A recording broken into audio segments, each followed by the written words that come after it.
sistemas nanoplasmáticos. El conocimiento, la experiencia de su grupo incluye el diseño óptico, la holografía digital, el modelado y las simulaciones en óptica no lineal, los láseres y la propagación en la atmósfera. El profesor Haus tiene más de 180 publicaciones en revistas arbitrales.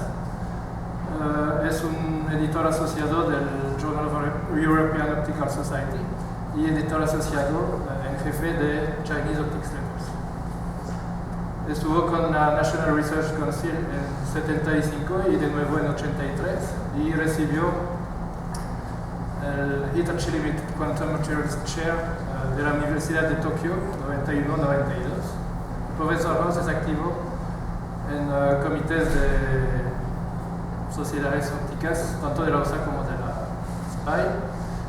Es un copresidente fundador de la Conferencia Internacional de Nanofotónica de la USA, que tuvo su octavo reunión en la ciudad de Hong Kong en el 2013. Después de estas palabras, voy a dejar la palabra al doctor Haus. Muchas gracias.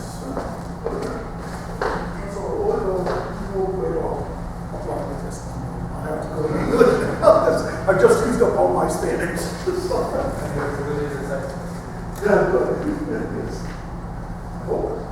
So yeah, I'm going to, like Oliver said, I've been doing a lot of work in nanophotonics recently, but today's work is going to only touch on one small aspect of that. So we'll hear more about the fiber sensor work that we've been doing for biosensing. So working with professors in physics and professors in biology to try to create a tapered fiber sensor. So first, I want to tell you where Dayton is. You already mentioned it's in Ohio. People don't realize Ohio. Often when I say Dayton, they think it's in Florida. It's not Daytona, it's Dayton. Okay. So we have a museum of the Air Force in Dayton. Basically, they have every airplane that existed from the time of the Wright brothers. The Wright brothers made their airplanes in Dayton, Ohio. So that's where the aerospace industry was founded. Big in basketball, last year Cameron and Obama were in Dayton for the finals, the NCAA finals.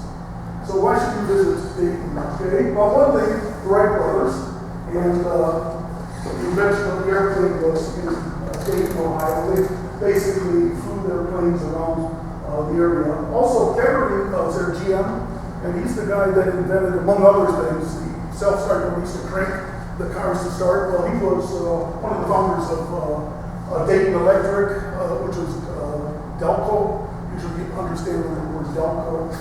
And so they put a motor into automatically start cars. This one every student can relate to. The top can was invented in Dayton by a guy named Herman Freeze. And maybe not so well known, Joseph Desch was working for NCR. NCR, National Cash Register, is a Dayton company, founded in Dayton over 100 years ago. And one of their projects during World War II was to try to build a machine to help crack the codes of the German submarines. And so they built this machine here, which was useful in cracking those codes. They used to do this in, well, they did the Enigma when they only had 4 wheels in the Enigma. But then sometime during the war, the Germans changed the machine. They had a 5th wheel, and then it became impossible to do it by hand. And you had to have an electronic machine. Basically something that would work through very fast all of the combinations rather than doing it by hand. So that was Desch's contribution to that. I have a bunch of labs. I'm not going to talk about any of these things. We just published a paper on optics communication.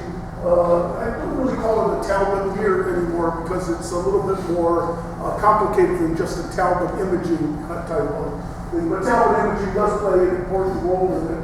It's a sort of a secondary role, I would say. And Baltimore worked on that project, and Baltimore also worked on this active vortex fiber laser. We published several papers on that. Basically, it's a fiber laser with a cylindrically polarized output. So from the laser cavity itself. So we worked on several. And again, I'm not going to talk about any things. I'm going to talk about the tapered fibers and Igor's work. He's worked on a lot of the theory of this, so I'll present a lot of this. Carolyn Hansen is the biologist, and Brandon was also the student working on the biological aspects of this that I'll mention. And then this year, Daniel Yarguy and Juan Sierra Hernandez, all from Guanajuato came, and they came in the middle of winter.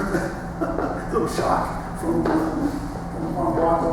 But anyhow, they're swarming up in Dayton now. It's 80 degrees up north. So it's just like in Guanajuato. A little more moist. Yeah, so these are just, I'm not going to talk about any of this stuff. We did some work in electron tunneling and nanoplasmonic systems. That's a system that I've been really interested in. That's what I gave talks on eventually in Innovate and on CEQA. And then we're doing some work on digital line, mainly for remote sensing work, laser radar. And trying to do coherent laser radar, which basically means getting the phase and the amplitude of the waves. So we've been working on that for about 6 or 7 years. And then this is the stuff that I talked about, mentioned on the previous. So that's sort of the projects that are happening now. I think you know about optical fibers, but again, I'll just put it in some context. So we're going to define a fairly rigorous approach to calculating the fields inside, as I'll point out a little bit later. So we've got all the vector fields. We basically have 3 regions to take into account: the core, the cladding, and then what's outside the cladding, because eventually the modes are going to be pushed into the cladding, and then we have to have an outside for that. So all 3 regions are going to be important for us in defining the problem. And again, I don't have to do all this, just mentioning some of the parameters. We often use beta for the propagation constant, and from that we can derive an effective index. That's of course useful for determining whether it's inside the cladding or inside the core, mostly what we're resulting in. And of course the V parameter is kind of a parameter we use all the time for defining our systems. And I'm going to talk about, of course, the HEEH type modes that are common in single mode fibers, but I'm also going to spend a good amount of time talking about TM and TE modes as another way of using a fiber sensor, especially when we get to the surface plasma structures. Then they're ideally suited to coupling to a surface plasma, and I'll explain why that is. So this tells you if the effective index is between the core and the cladding index, and it's core guided, and if it's between the cladding index and the outside, then it's a cladding guided mode. And we're going to have both of those modes in our analysis. This is what our modes look like here. I have a core mode. Radius of this core is 2.5 microns, so it's 5 microns across a fairly large structure here. And you can see most of the energy here. The yellow is the highest, going down to the dark red. Most of the energy is inside the core in that case. This is now cladding mode where the outside cladding radius is 50 microns, so not 125 anymore. Bring it down by about a factor of 2 to that. And you can see here in the center, there's a kind of a hole because it gets pushed out of the core, and then most of the energy ends up here in the cladding. And of course, hard to see on this because there's some energy on the outside in the evanescent field, and that's what we're using for our sensing environment. That's so as we go from 125 micron diameter down to about a 10 micron diameter, we're going to have to couple in a number of modes in the system that not just the lowest fundamental mode, but also the higher order modes in the system. Then the radial modes for the same kind of conditions that I talked about look like this. This is a core mode. You notice here, because of the radial polarization in this thing, there's always a hole in the center, so always it looks like a donut inside there. So light goes to zero in the center of that, and then you get this strong push to the outside. This one will push more energy to the outside because basically it has more diffraction in it. It's got more strength in the diffraction part of the wave equation. And then here's again the cladding mode. Again, no surprise here, got pushed out again. These will tend to have more evanescent field for the same size in the outside that, say, a linear polarized mode will have. So, in a sense, that gives you more opportunity to sense a change in the refractive index near the surface. Yeah, there's also, and I don't need to dwell on this, so if you can have the radial, you can also have the azimuthal wave in there, same kind of conditions, except the polarization now is a circular shape and instead of the radial. So we're going to basically push the field to the outside here. On the surface of that, we're going to prepare it to do label-free detection of various types of analytes. The things that we're putting on the surface are going to be antigens, antibodies of very specific types, and then we're going to detect it with various antigens that are specific to the antibodies that are on there. So once we've functionalized the surface with the antibodies, then we detect whether something is attached to those antibodies or not. And that attachment is not a permanent attachment. The antibodies to the surface are covalently bonded, so they're not coming off. It's the antigens that can be emerge from that and be washed off the surface. So a number of sensing methods that one could do. You could look, for instance, at absorbance, if there was something absorbing or fluorescing from the surface. These are all things which we don't do, chemiluminescence or bio. We're going to look basically at the refractive index, and it's very simple. But we have a laser that's coupled in on one side, and then on the other side we simply look at the detector, and what we do is we change the wavelength of the laser, and we span a number of wavelengths and then detect changes on the output of the transmission. And this is kind of a Mach-Zehnder interferometer, and I'll get to that a little bit later. So we have at least two modes that are going to be interfering in the base region here. And those two modes have different propagation constants and also different amounts of evanescent field, and they gather in different phase changes across the waste region. So we get an interference pattern, depends on the wavelength of the light. Okay, so we want to, one of the things we'd like to do is look at these radial and azimuthal polarization. We haven't done an experiment on that. We've done plenty of calculations, but not an experiment yet.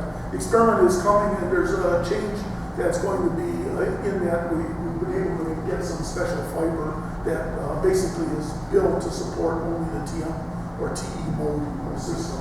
So that's coming down the line, but basically we want to work on these hybrid modes and see how that affects the taper affects that. I'm not talking about a complete solution of the problem, a complete understanding of the problem yet, and we certainly haven't solved all those technical issues that need to be considered. But I'll show you some experimental results, and you be the judge of that. So I'm going to also talk about the surface plasma resonances in these systems and see how they affect the sensitivity of the devices. Just see what the issues are. So again, we have a taper down, a flat region, and then a taper back up. Right now, we're using single mode fiber, single mode here, and single mode here. But as we taper down, it goes into a multi-mode region. They all interfere. At the other end, they superimpose themselves in various ways, which can either create more energy in that mode or less energy, and that's kind of the action of the interferometer.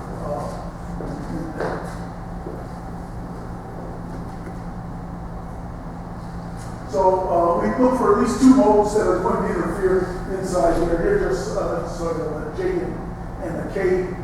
K being different parts of the fiber itself. So we look for a kind of phase change inside the cosine term, which depends on the wavelength, and it also depends on the change of the refractive index on the outside region to some degree. Okay.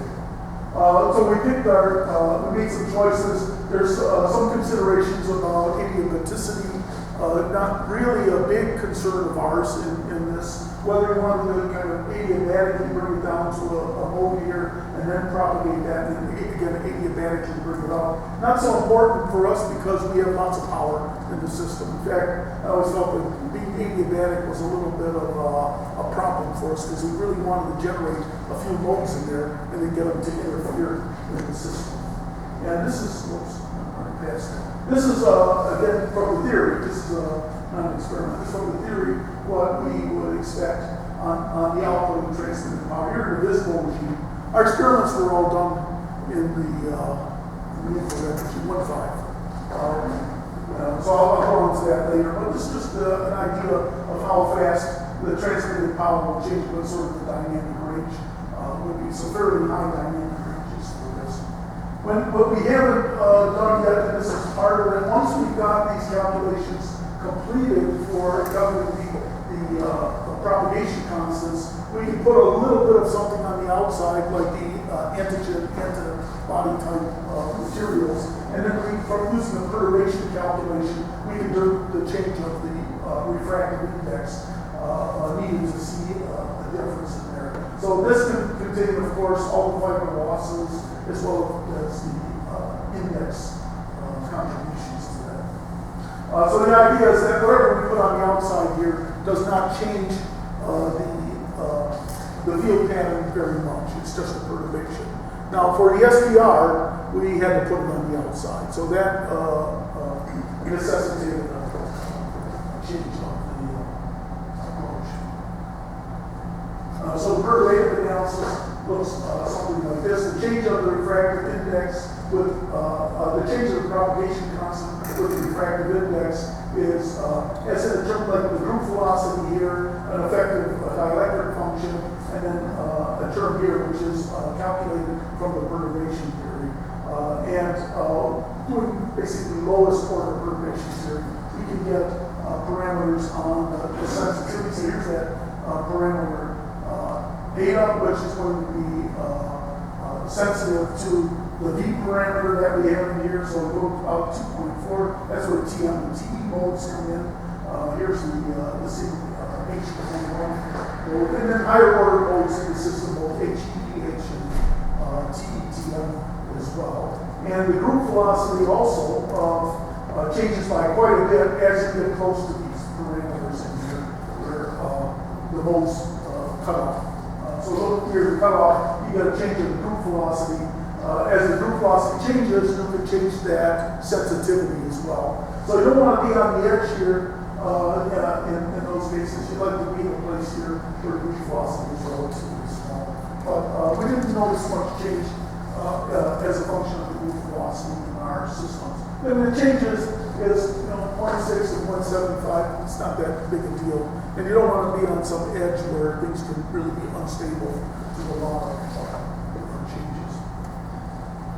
So this gives this parameter that I talked about in inverse microns here. And again, yeah, it gets sensitive here towards the edges, but you really probably have to be on the ends here, where the V parameter is somewhat outside of the range where the cutoff is for the system. So for instance, for this TMTE mode, we'd like to be here in around the V parameter for the system.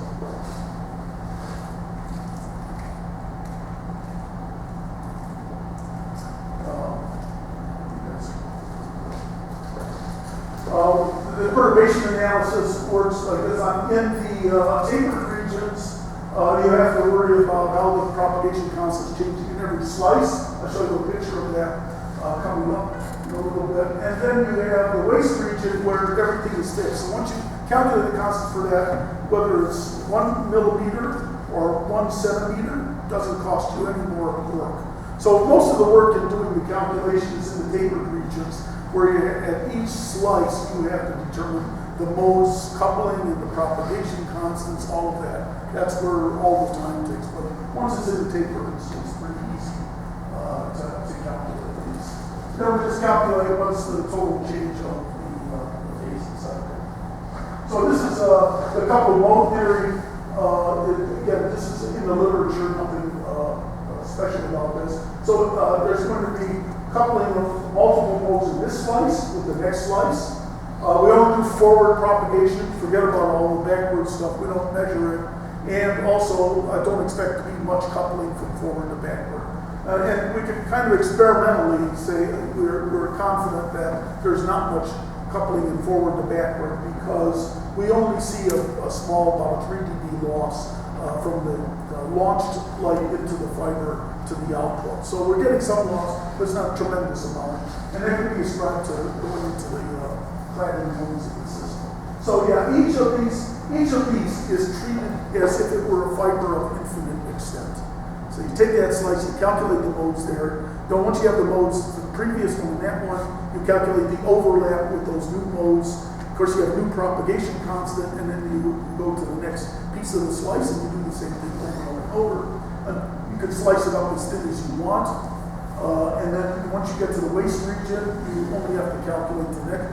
If the taper on the other side is the same, going up as coming down, you just turn around the results that you had, and the taper up is the same as the taper down. So it saves a little bit of time on the calculation. Yeah.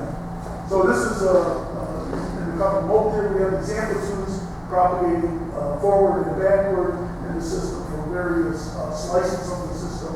And we use slowly varying equations, so first derivative terms for determining. So these coefficients all have to be determined in the system between each of them that we go.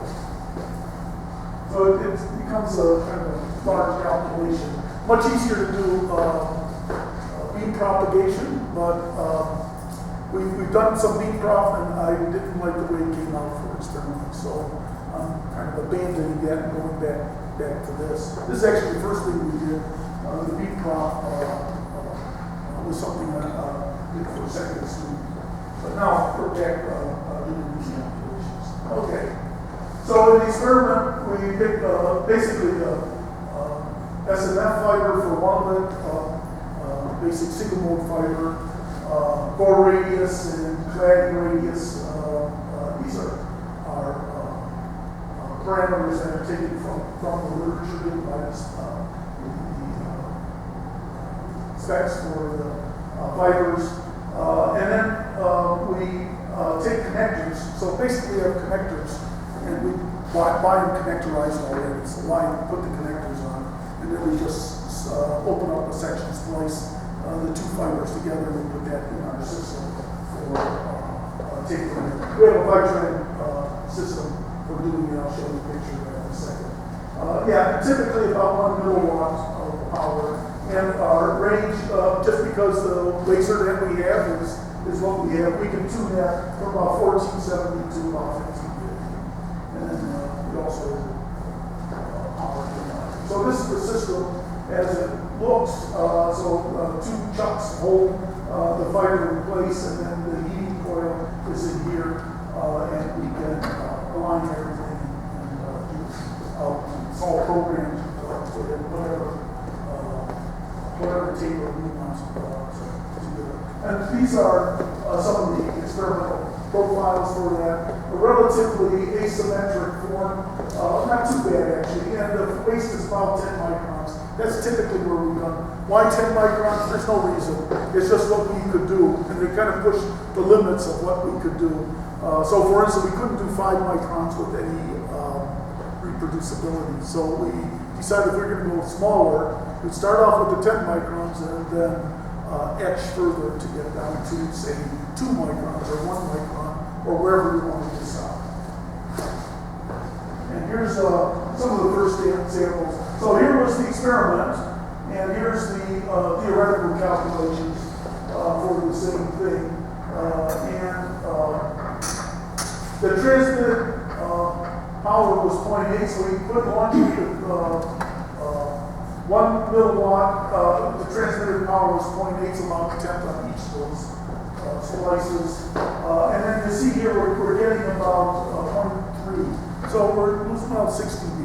Okay, well, maybe 3 if I look at this. So 3 dB or so. The theory says a little bit more, but of course, you expect to have exact agreement with that. So one of the things you look at is that period of oscillation. So we analyze these things for you, analyze them, and there's a small shift between the theory and the experiment. That's really a small shift. Depends on a lot of things that are probably going on in the experiment, including in the tapers themselves. So we regard that as pretty good agreement. We've done it with other samples, and the experiment has another phase of oscillation here that's more than the theory gave. Again, the frequency of that comes out to be pretty close, at least the main frequency in the system. So we felt that was, and this was in air, so we didn't put it in water, we just did it in air there.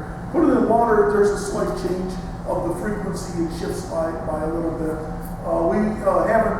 We've done the experiments on the water, but we haven't done the theory on the water yet, so that's something which I want to do just to get a full understanding. Are we in the right direction? But this at least gives us an idea. So often we're worried about doing adiabatic tapers. And the immediate plasticity limit, you try to make the change of the radius with respect to Z, how slow or how fast should you pull it. Has to fulfill a criterion, which depends on the change of the propagation constants. Coupling then a parameter here, which is basically, they say needs to be bigger than 1. Okay, so pick a size for that, and that gives us our adiabaticity profile. And this is here up here. This is a mode in the core. These are all cladding modes in the system, and you see here core mode goes into a cladding mode. As you change the V parameter, changing the V parameter is like changing the diameter of the. And here again for same kind of system where you have a crossover in these two systems differently between the core mode and the cladding mode. But eventually it becomes a cladding mode. The core kind of disappears in the system.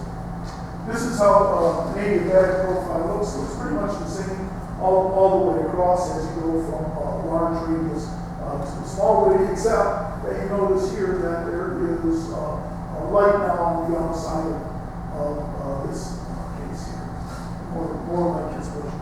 And then here's for the TM mode. Same sort of thing, pushing again for the same size of this radius here for core to get much more energy on the outside. And that's just the sort of thing we were looking for to get that. So here's how the profiles, if you keep the adiabaticity, how they work, you go really fast at the beginning, then they slow down a bit in the center as it gets close to that crossover point. Once it gets to the crossover point, you get it kind of speeds up and then you go across. So you have a way of going from one to the other. And this is about 5 millimeters. So if you do something 5 millimeters, you're pretty much, anything longer will also be pretty much adiabatic. The interesting thing is to compare the HE modes with the TM modes and the adiabaticity limit, and that's a huge difference. So we're getting these in 5 millimeters, and the other one is more like 400 millimeters. So no chance on our system at any rate to do an adiabatic profile in the TM. On the other hand, we're not starved for energy in these systems. We can lose a lot of power and still get a good signal to noise at the output. So it's got the same characteristic, but it has a very long plateau in there where it's trying to get over to this crossover point. Once it reaches that point, it goes fairly fast after that. But this plateau for the TM mode is very extreme. These are some of the transmitted power as a function of wavelength for these adiabatic profile tapers. Here you see it's really good over a fair number of wavelengths for a TM mode, and then you get off of that adiabaticity limit. Okay, all of the experiments were done using, of course, a flow cell. We made a flow cell with Teflon. So all this sort of machined in Teflon. Fiber goes through. We have a channel in for the light at the top, and then a channel out at the other end, so the liquid flows through from one end down to the other and out. And about a milliliter of volume is what we're talking about on that. We have a little gasket in between just so we don't get the fluid to leak out of that. So it's pretty straightforward kind of thing. And then this is what we use to control the flow. So the material put in this little piece here. So we can put, for instance, water through there, clean it out, and then switch the valve here and push the material from here into our cell. And the idea behind this, first of all, we take the fibers, then we silently the surfaces. Once we have that, there's sulfur groups on there. And then you can attach the antibodies to that surface. So we take that, attach the antibodies specific here, we go into rapid IgG. Sometimes the holes don't fill up, so we have another step that's going to basically make those steps inert so that other antibodies don't attach themselves to the surface. That's another piece of the technology that was done. Then you, for instance, put in the human IgG, Y-shaped antibodies, but they aren't specific to this functionalization of the surface, so they shouldn't attach themselves. So the control should be almost no change for that. And then once we get the rapid specific, rapid specific, they should attach themselves. That changes the refractive index of the surface. The size of these guys is about 28 nanometers, so they're fairly big objects. They're not tiny little objects in there. That's what we've been using. That was choice. So here we would expect to see, as the evanescent field couples to this, we expect to see a change, fairly large change. In the other case, we don't expect to see any change of the refractive. Hopefully that's okay, so this is the experiment. So we have these two little laser source here. The source comes out, goes through the cell, comes back in, and then we measure the power. It's as simple as that. Pretty straightforward experiment. Nice thing about this is all connectorized, so we don't have to fool around going into free space or anything. It's just all in fiber from beginning to end.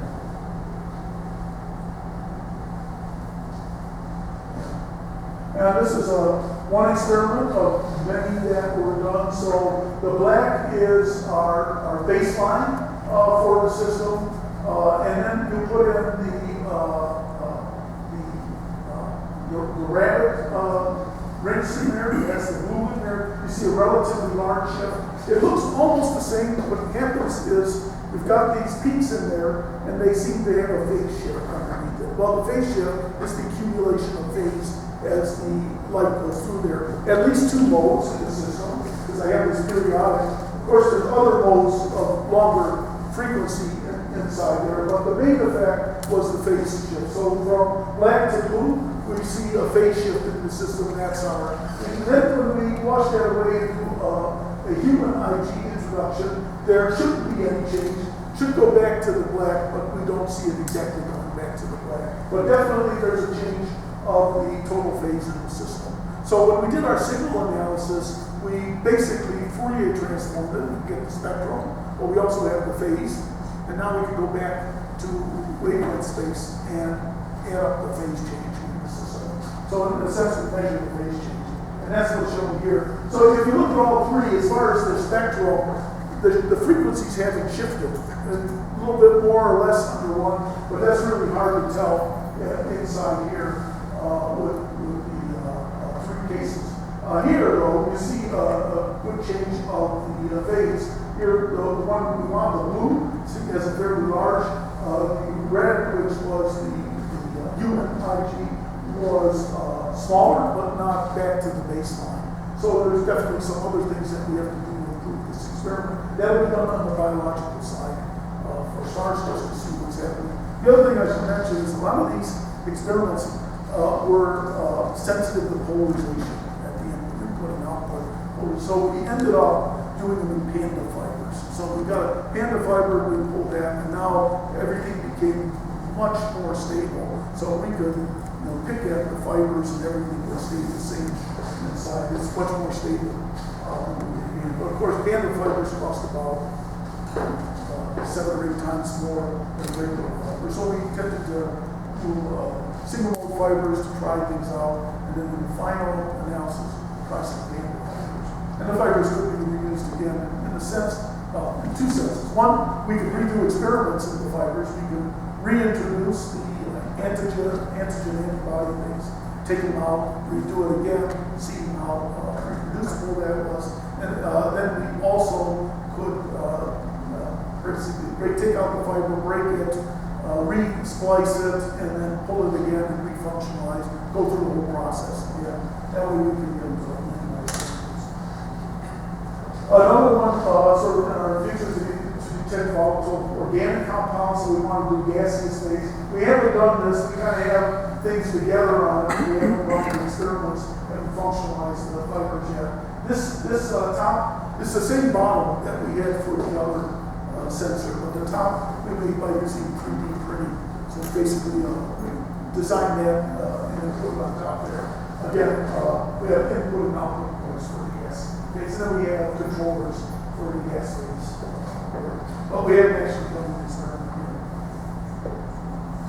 Yeah, these are just showing simple variations from fiber to fiber after they've been tapered. So anywhere here from about 0.3 to 0.5. But the oscillations are very, very similar for all of our cases. As long as we make the tapers pretty much the same for all that, the Bitran takes care of that. Here, again, as I mentioned, water in there. Here, these were all in air up here, and the bottom is in water. So you see more loss and also less amplitude. So what's the detection limits that we have on there? And so we decided to try putting in smaller amounts. So even the smallest amount that we tried, the student Brandon put in 500 picograms per milliliter of that, and you got that red line, which is a small shift, but still easily noticeable shift of the phase of the wave. So we were looking at, well, how much do we actually have in here? How many femtograms or femtomoles of the material can we have in here? These things are fairly large. So they're 28 nanometers in size. So it's not like a molecule. This is huge, right?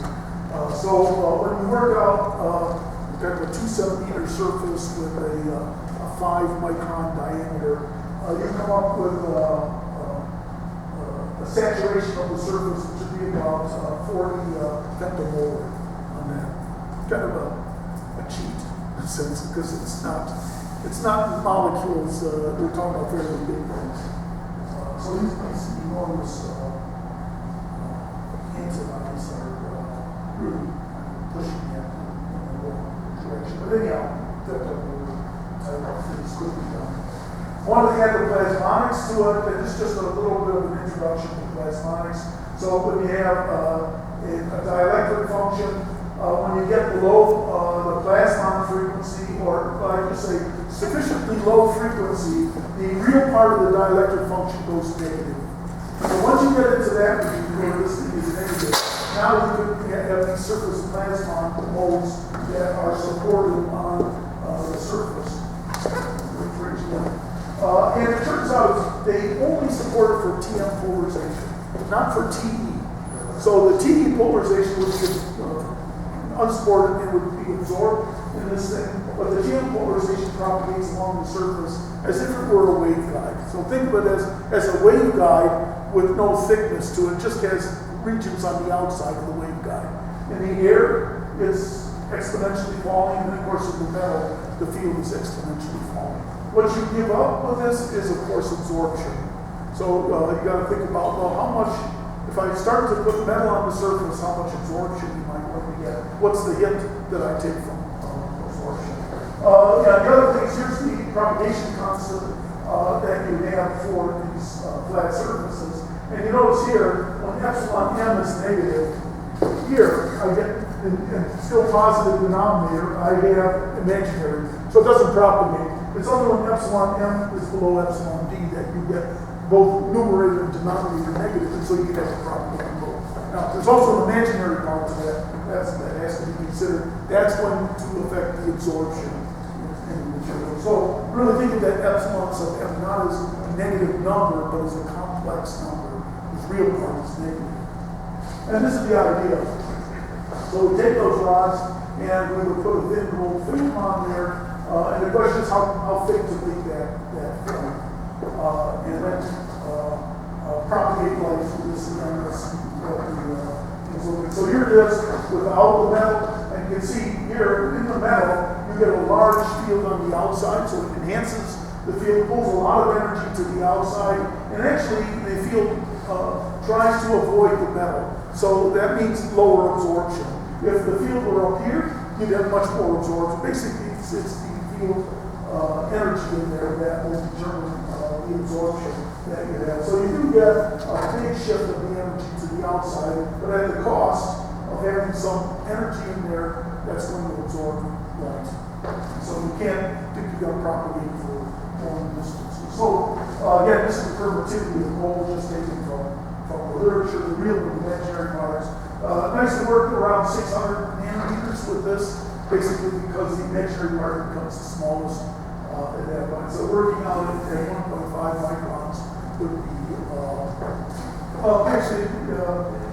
it would be hard to do that because the imaginary part gets extremely large, so there's a huge mismatch in those cases. So this is what it looks like as far as the modes are concerned. As you go, so all of these have a metal on the outside. As you go in the HE mode, you can see the polarization here. It kind of picks up the surface plasma mode, so it's not just straight on the outside anymore. It has that curvature. So it does couple to the surface plasma, not so much here, of course, but at the edges where the field is going. On the other hand, for the TM mode, it's already TM polarized all the way around. And so you get a really strong coupling around 2 pi of that. So real strong coupling, much stronger fields on the outside for the same radius that you have with the linear polarization. Much more energy on the outside as well. And this is some of the parameters. That 801 is basically the amount of energy that's outside of the fiber itself. And you can see as you make that larger, as you make the radius of the fiber larger, this is the radius of the core, so you got to take the other part of it. You can see it drops from 10 to the minus 2 to 10 to the minus 5. So a large radius fiber will not have much energy on the outside. Small radius, more energy out there. Without the thin film, and with the thin film, you can see here, it jumps by 2 orders of magnitude at the smallest size. And even at all the other values, there's much more energy on the outside. That means is more ability to sense and change up the universe. Like to put as much energy in the sensing region as possible. Same thing with the TM modes. The numbers are always bigger for that. It tends to always, because of that extra diffraction, there's always something pushing it to the outside, even for without the metal films on there. But with the metal films, we're getting except that it's a little bit disingenuous here. You have similar numbers here on the outside, but you've got the field too high around for the TM mode. For the HE mode, it's near the poles where the electric field is pointing. Of course, like I said, you got to take into account the coupling losses inside this. So there's going to be a hit based on that. I'm going to talk about that. I don't think I need to say too much about these. This is just some details about how that calculation is done. Then the eta ends up to have an imaginary part for the propagation concept, and that defines for us an attenuation line in the system. And this is just some of those attenuation lines. So, so here we have M equals 1 and M equals, so 2 modes in the system that we're looking at across a series of wavelengths. The amount of power that you have in one is pretty large. There's a small amount in the other. There's the case for 80 band coupling. Same thing if you put some metal on there, you lose power because of the absorption, but you don't couple allow those two together. On the other hand, for the TM mode, it's really hard to get into this 80 band regime. So there is a lot more coupling between the two modes. This one on the left without the temperatures on. What about the absorption? That's really what you want to know. In the absorption length for the HE modes, let's see. So this is for 5 micron waste here, and that parameter is hundreds of microns, so the L can propagate hundreds of microns. This is with a 40 nanometer film on it. Let's see, 80. 40 nanometer film, so they could propagate hundreds of microns, but not probably millimeters. You'd lose too much power. By centimeters, it'd be completely over. So we look at a 20 nanometer metallic film on that, and there we can get a couple more orders of magnitude. So now, at least we're in the centimeter region for propagation. And that's for the HE mode. See how the TM mode comes out for the same kind of cases. For the TM mode in the 40 nanometer diameter case again, it's going to be about, that's 10 to the 1. So about 10 microns, we're getting very, very little propagation through there. But for the other, we get, well, a little bit better. Depends on the radius, of course. For 5 micron diameter, we can get millimeter type. Again, for the what is this?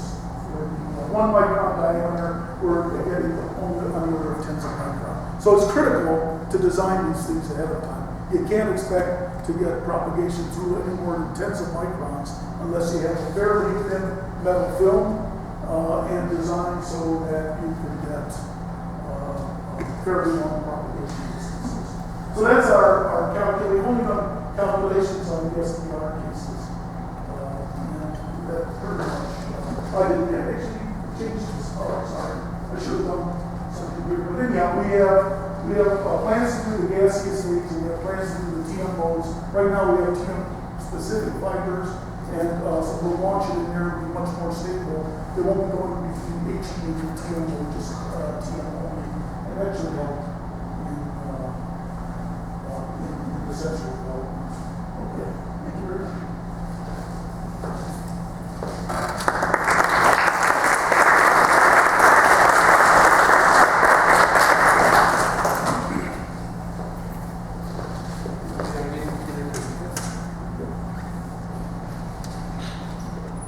I have a question related with the way would you create the Seminary laser for attention biomolecules? Yeah. Is chemically or? Chemical in solution. In fact, we put this thing in the cell, and we do all of our preparation of surface in the cell. So putting the cyanidation process through, and then attaching the antibodies and flowing those through. And then there's a couple other steps in the process where we try to fill in the gaps with another molecule that so no more antigens, antibodies can come in. And all the biomolecules were dissolved in the same buffer? No, I don't know. I think so, but I expect they were, yes. But now you're asking me a question that the biology guys know. I'm not so familiar with all the biology. And I hear them talking about it, but no, it's okay. So, I think so. I think they would have changed that in the system. And I was wondering, I saw the design, generally, and you don't have control of the temperature, no? No. No temperature control here, right, that's true. And that's a problem, right? It's a big problem. Right, So because the it's temperature the changes, definition. that changes the refractive index, and now things aren't going to be. So in some future versions of this, I think we're gonna have to put it in some box or something, where at least we control it to say a degree. So but it's going to be difficult because of the design of the cells or of the fluid cell. Because it's Teflon. It's Teflon, but I mean, if you put it in a box, it's gonna come to like a rubber band or something. It's gotta just stay at that, and then the box is controlled, so there's not gonna be much fluctuation. But we don't think there's a need to control it down to, say, 1,000th of a degree or anything like that. Yeah, but, I mean, you're right, the thing drifts, you know, it's not always like, so it's drifting all over, yeah. These things need to be done in the future.